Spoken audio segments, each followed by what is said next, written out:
Hey guys, this is Bluff Monkey back again for Sonic Academy, and in today's video we're going to take another look at the how to make Synthwave track digital heartbeat, but this time instead of just using Ableton stock plugins, we're going to have a look at what I might have done with third-party plugins. So let's have a look.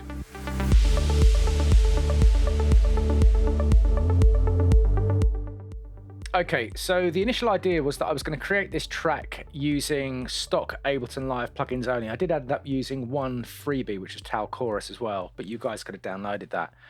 But everything else was stock Ableton. Now, for the most part, I'm happy to use stock Ableton plugins. In fact, I've got my live favorites folder here. I use all of these plugins: compressor, delay, echo, EQ8, glue compressor, and the limiter quite a lot. Limiter, not so much for final mastering because it is a little bit harsh, but everything else I use all the time.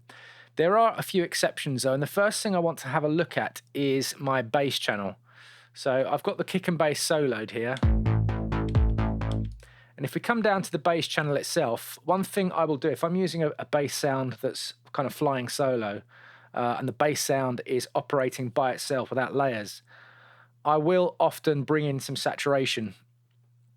Now, the stock Ableton saturator is okay, but it's not as good as a lot of the third-party offerings. And what I've done here is I've pulled in Decapitator, and I've chosen this mid-driver preset from the bass section. And I've changed which style it was. I've brought the mix down a little bit, and I've increased the tone. But it's actually fairly subtle.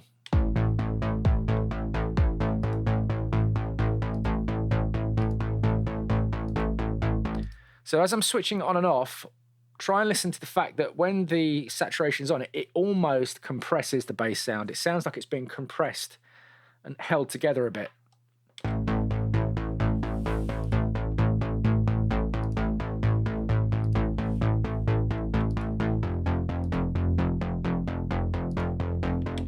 And it's a little bit woofy with the saturation bypassed.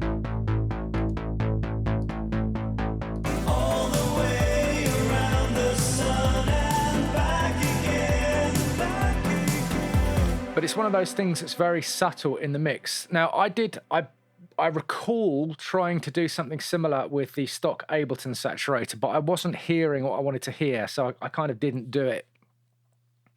The other one I might use is, which one is it? Plugin Alliance. It's the, I haven't actually got all these installed anymore.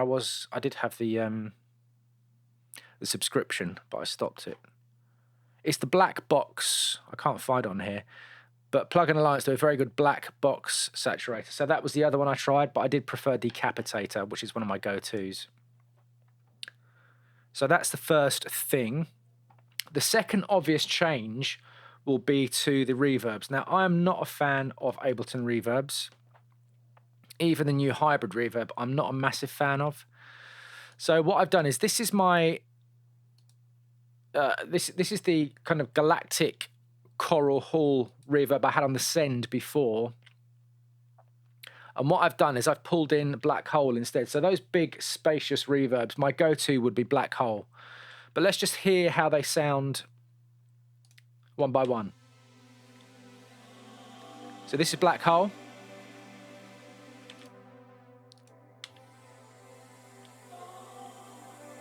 See, they're actually very different sounds. I'm not trying to replicate the Ableton reverb.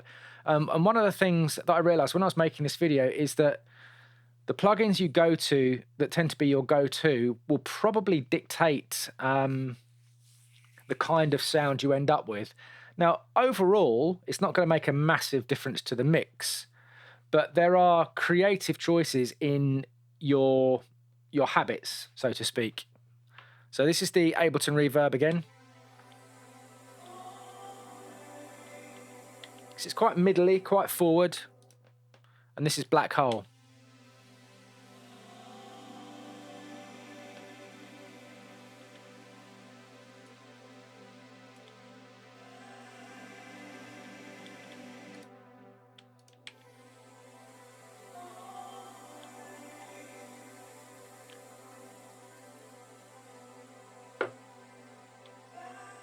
And this is the reverb channel soloed, by the way, so you're not hearing anything else. Now, again, in the mix, the differences aren't massive, but all these little differences do start to add up. All the way, all the way around the sun and back again.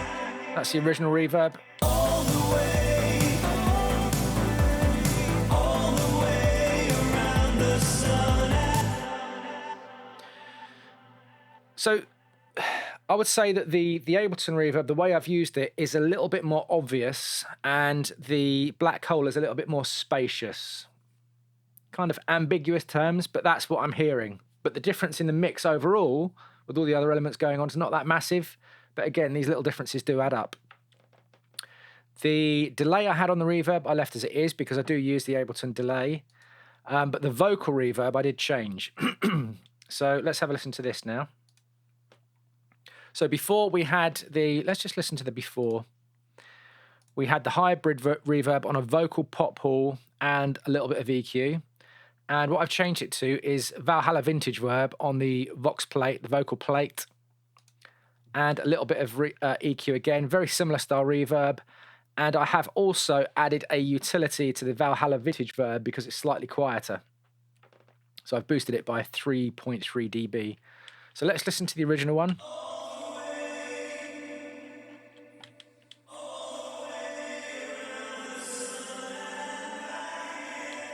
So you're getting that typical hall reverb, but to me, this sounds a little bit metallic and grainy. Now that's not always a bad thing, but it's not necessarily what I want to hear on a vocal.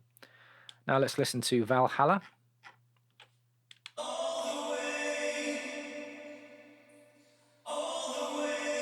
around the sun and back again.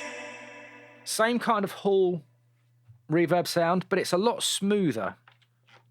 Let's go back to the Ableton reverb. And also the Ableton one, not quite as wide.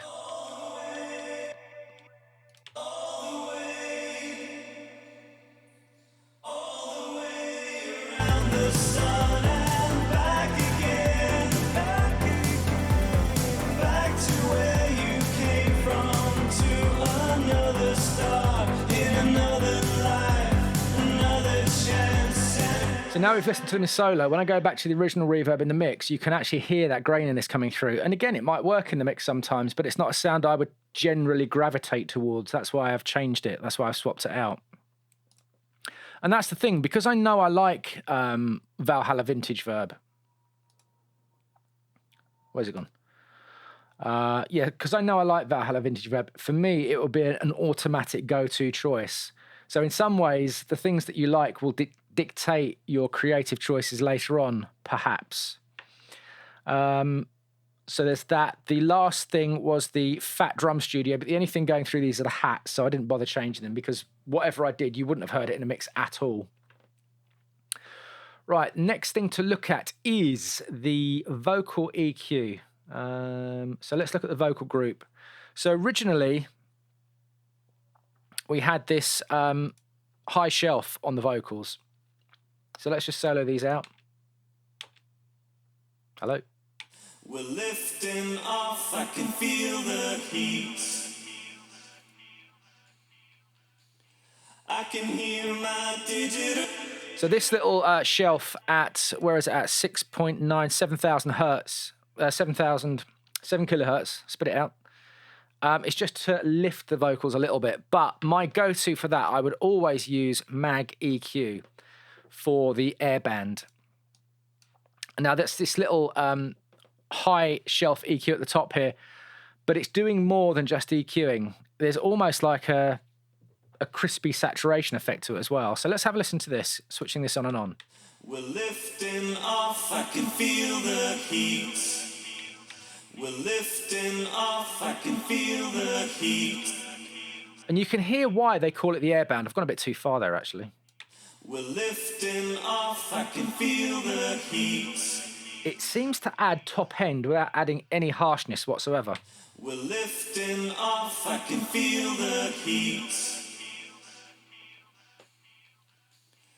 I can hear my digital heartbeat. Bear in mind, my hearing above 13,000 is almost completely non-existent, so you guys might be able to hear more than I can here. We're lifting off, I can feel the heat.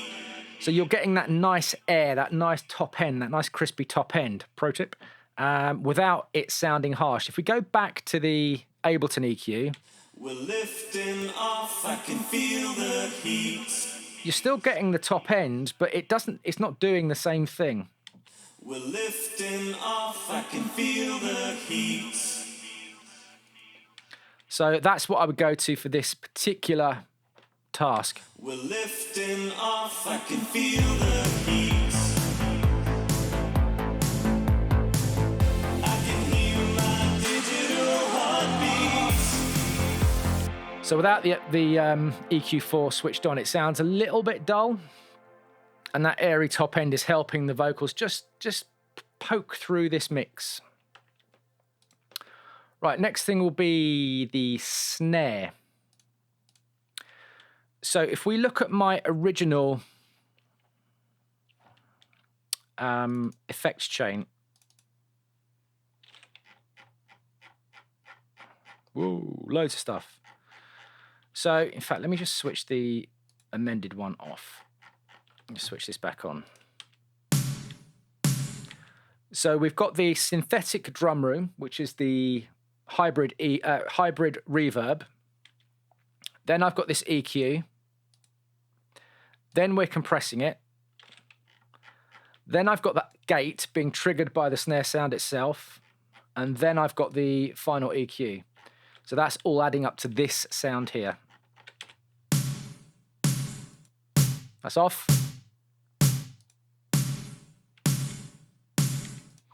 And what I've replaced that with is good old Valhalla. I've used Valhalla Vintage Verb again. So we've got the large gated snare preset using the non-linear reverb algorithm. And this is almost like a pre-rolled gated reverb sound. You don't need to put a gate into this one. And I've pulled Mag EQ into this again, just to get some top end in. And then we are doing a little bit of EQ, similar to the EQ I had in there already. But I'm actually pulling the gain down a little bit this time because it ended up being slightly louder than the original.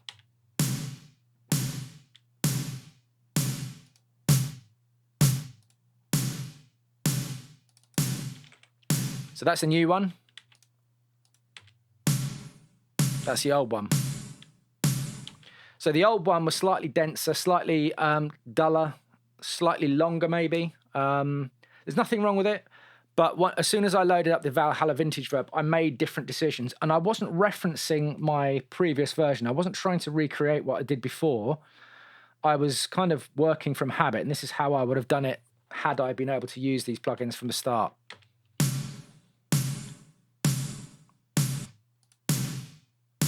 So it actually sounds very different. But this new one is actually more of a, I would argue, more of a traditional mid to late 80s gated reverb sound. In the mix, probably not massively different in the mix, but you'll probably hear it. Lifting off, I can feel the heat. I can hear my digital heartbeat. We're lifting off for a second chance. It is actually quite different in the mix. But that's the difference I made in the snare. I think I prefer the new one, although the old one's a little bit more obvious. The old one kind of pokes through a little bit more. So there's that. And then finally, the last changes I made were to the infamous Bluff Monkey mastering chain. So originally, we went with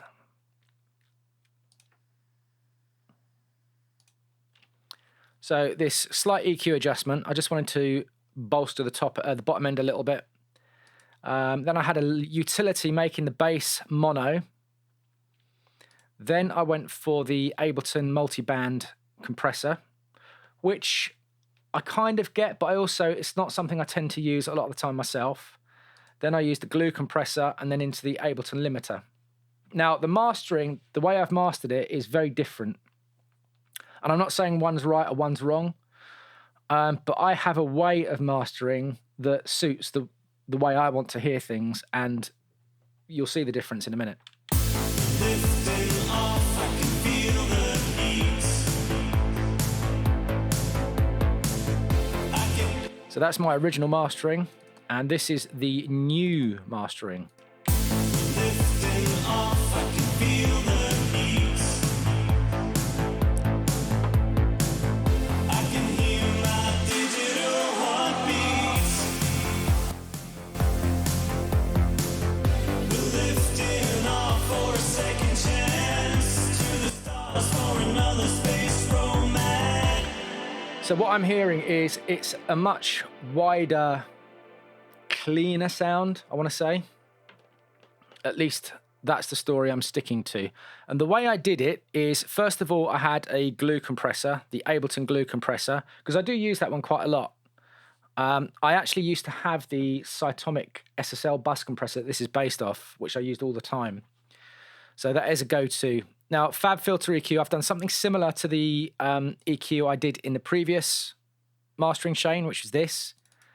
I just wanted to hear a little bit more of the 100 hertz to push the bass forward a little bit. And I'm taking out this little scoop here. So Pro Q3, Oxford Inflator, I've shown you guys before. And then the Elysia Alpha Master Compressor, which I use all the time. So let's switch those off and hear what they're doing. Might need headphones for this, or turn your speakers up. So Oxford Inflator is the ubiquitous, good old-fashioned mastering, shiny, sparkly thing.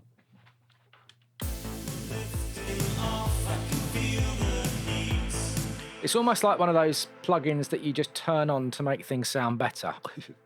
So, you know, that kind of thing.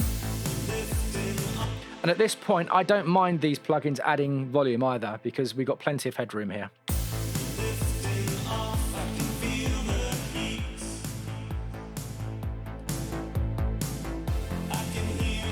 And then Elysia Alpha, and this is the chicken wings preset. It actually shows you down here because we don't have the preset selector on the plugin user interface itself.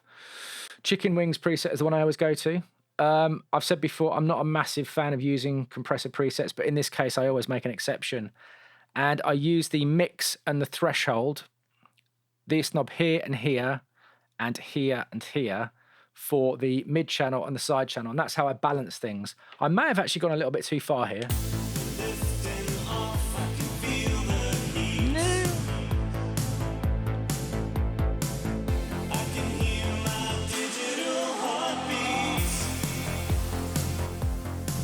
And these two plugins in particular, Oxford Inflator and Alpha Master, are the two plugins that I use personally for mix cohesiveness. I always know where I'm going to go with the mix. I always have these two in my chain.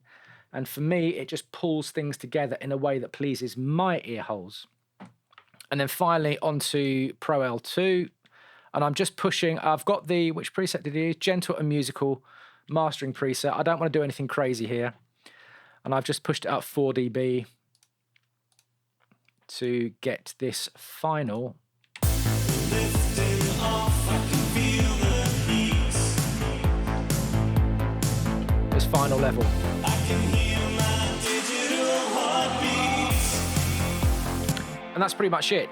Now, I was referencing against similar synthwave tracks. In fact, the playlist that I believe you guys have been supplied, I'm referencing against the Spotify levels. So I'm listening to this, referencing against something on Spotify, listening to this, just to make sure that they're roughly in the same place.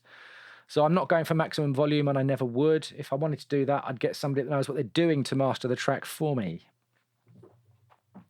But yeah, that's pretty much it. What I will do now, I'll just cut out of this and I'll come back to a project that's just got the two versions rendered out so that we can A/B between the two, which might be a little bit more useful. So I'll see you in a second. I'm back. Right, I've got these two versions in now. So at the top, we've got the third-party plugin render. And at the bottom, I've got the stock old plugin render. And I just wanted to A/B the two of them for no other reason, just to see.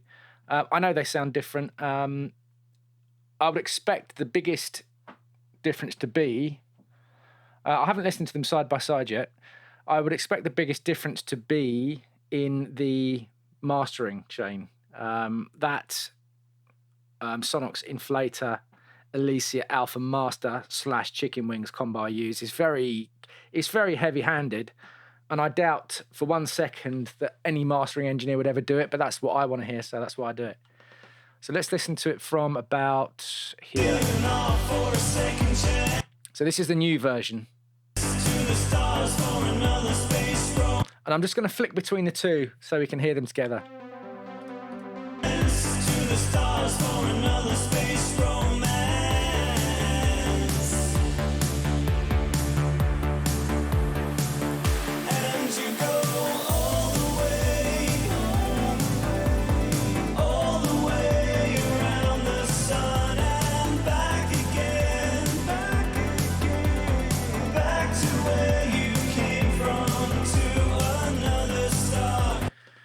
Yeah, I mean, you can hear Elysia Alpha Master really pulling out the stereo field, and especially in the vocals, actually.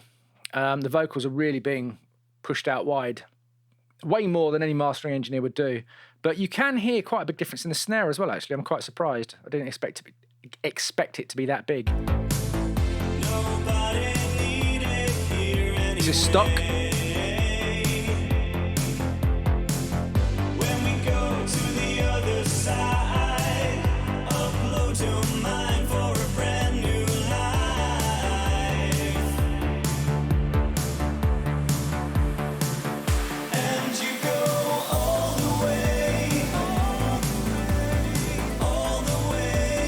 Yeah, so it's like, it's not a different track, but it's certainly a different feel to the track. Bass is slightly more controlled in third party. I'm not sure if I prefer the snare new or old. I would say the new one with the Valhalla Vintage Verb is probably slightly more authentically 80s, just in the way that it's a bit snappier. But yeah, that's it. What I will do is I will upload both the project file with all the third-party plugins installed. So if you've got those plugins, you can follow along with what I've done. And I'll upload this AB file as well, so you can have all of them. So that's pretty much it. Just a little kind of thoughts on what I would have done differently. So I hope you found it useful, and I'll see you guys again soon. Cheers. Thanks everyone for watching. We really appreciate all the support from you guys. If you love this video, then smash a like, and if you want to be notified about new videos, hit the subscribe and notification buttons. Peace!